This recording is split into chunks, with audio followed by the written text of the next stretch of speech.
How's it going, Clicktool Academy? It's Jake here, coming to you another Monday morning, another beautiful week that we're starting here at Clicktool HQ. And I wanted to release another video for the Monday Review series. Last week we checked out Google and we gave them an A, if you remember correctly.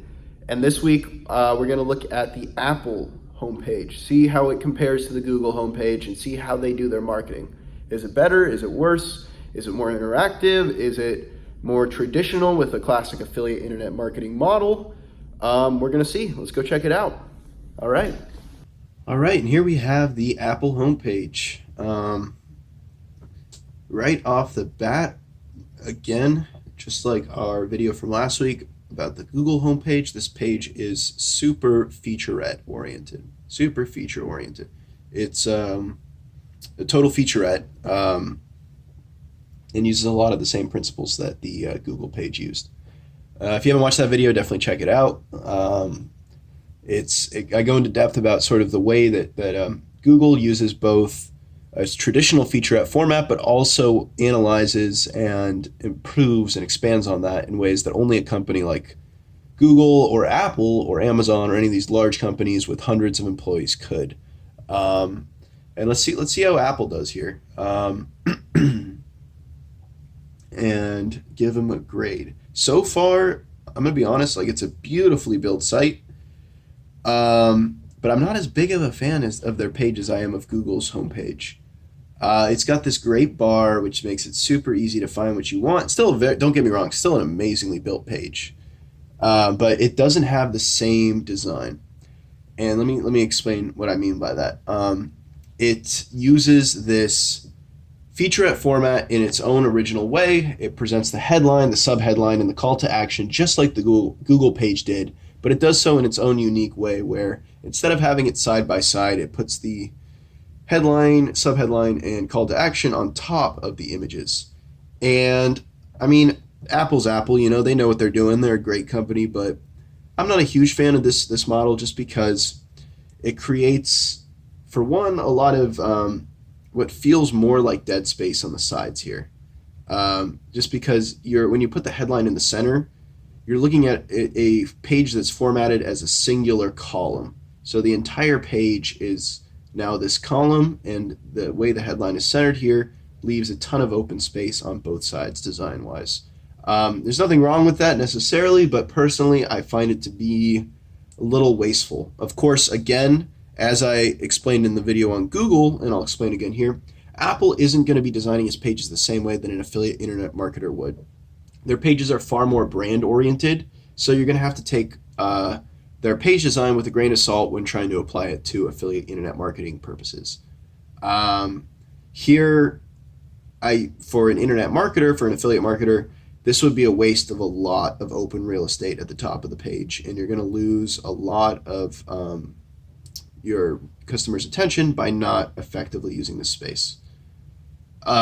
Moving further down, we have the image. It's a nice image. They've elected, unlike Google, to not have a home, like a centerpiece home banner that displays their overarching products and their overarching brand image, but instead, more like a traditional featurette, they've gone straight into the product. They've outlined their new flag, I guess their flagship or their newest product, which is their Apple Card. The card is here, a new kind of credit card created by Apple, not a bank.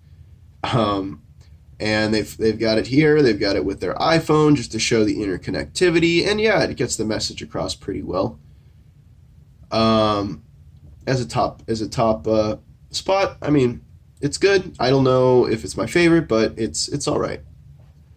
Moving further down, we have the iPhone XR, all screen design, longest battery life ever in an iPhone, fastest performance, studio quality photos. Yeah, the same format continues. A great image, something that a company can do when they own their product and they have the money to put on however many expensive photo shoots they need to. But a really feature-oriented product, right? You see both the screen, notice how they present an image of both the front and the back here in a creative way. They want you to see the entire product. They want you to understand what you're getting. They want you to see the shine of the glass here. They want you to see the protrusion of the camera. They want you to almost be able to feel it with your eyes. They want you to know that this is quality, and they also want you to know that it's got this beautiful aesthetic to it that's unique from, let's say, a competitor's phone, or maybe a previous model, or whatever it stands unique from. They want you to outline the fact that it is unique, and they do a great job of doing that here. Oops, my bad. Let's go back. Okay. Moving further down the page, we can see the iPhone XS. It's the largest Super Retina display, fastest performance with A12 Bionic, most secure facial recognition with Face ID, breakthrough dual camera, blah, blah, blah. And it does the same thing again here. We have that same exact format. You can learn more, you can buy your call to actions. They don't present them as a button, they present them as a link, which is kind of interesting. It's clearly working for them. But it's not my favorite personally. I'd rather have a more clear call to action button there that's aesthetically designed with the Apple aesthetic. Anyways, though, moving on, they've got this lovely image again where they're showing both the front and the back. They're showing that shine. They're showing that unique design feature. They're making it so you can almost feel the product in your hand.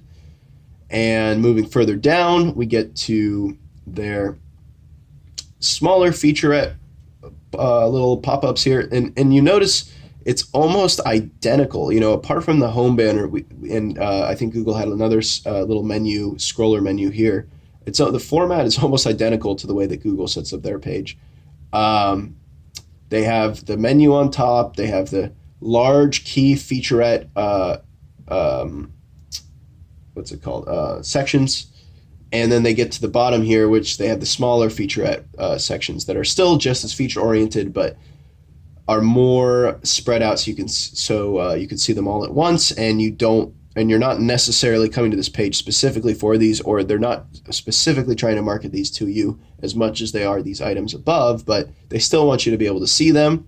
The good old XR, which isn't quite as good as the other phone, the XS they have here. Or I guess I'm not sure, to be honest, what it is, but it's or maybe they're presenting the second message here is what they're doing is that it's cheap, or that you can trade in. Okay, that's what they're doing. So they're just kind of presenting, just more information here, but they're shrinking it down so you can see more at once. They've got the TV Plus, they've got the college deals, they've got the Apple special event with the keynote. They got their little presentations that they like to do.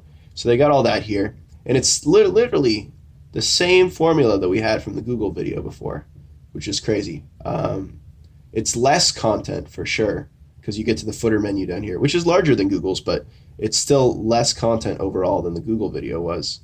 But it's still well put together. What I'm going to say is, overall, I think it's a well-built site, obviously. It does the featurette very well. So if you're looking to do a featurette and you want to do something more original, maybe go for this up and down design. Obviously run it against a control of a side-by-side featurette, a more traditional one. And if you want to learn more about featurettes, remember, you can always look into the Clicktool Masterclass. If you don't understand what I'm saying by that, there's a few different paradigm models for building your landing pages, and we go over all of that and more times 100 in the masterclass. So definitely look into that. Link's going to be in the description. But it's that's it. You got everything here. It's all right here, presented clearly for you. And I'm going to say the page is about a it's not quite on the Google. I'm going to say it's a B, solid B. It's a great page, does a good job, but it's not quite up to the par of the cutting edge and interactive design that Google offers. It's very similar, and that's what's crazy and really cool to see, is that all these pages are so similar in the way they present their offers, and they're so similar to the way you're supposed to build a feature-oriented page for a feature-oriented product when you're making an affiliate internet marketing campaign landing page. So it's cool to see the way that this translates even to the highest level of marketing. Anyways, that's the page. I hope you got something out of this video. If you did, be sure to like, comment, and subscribe, and I'll see you guys in the next one.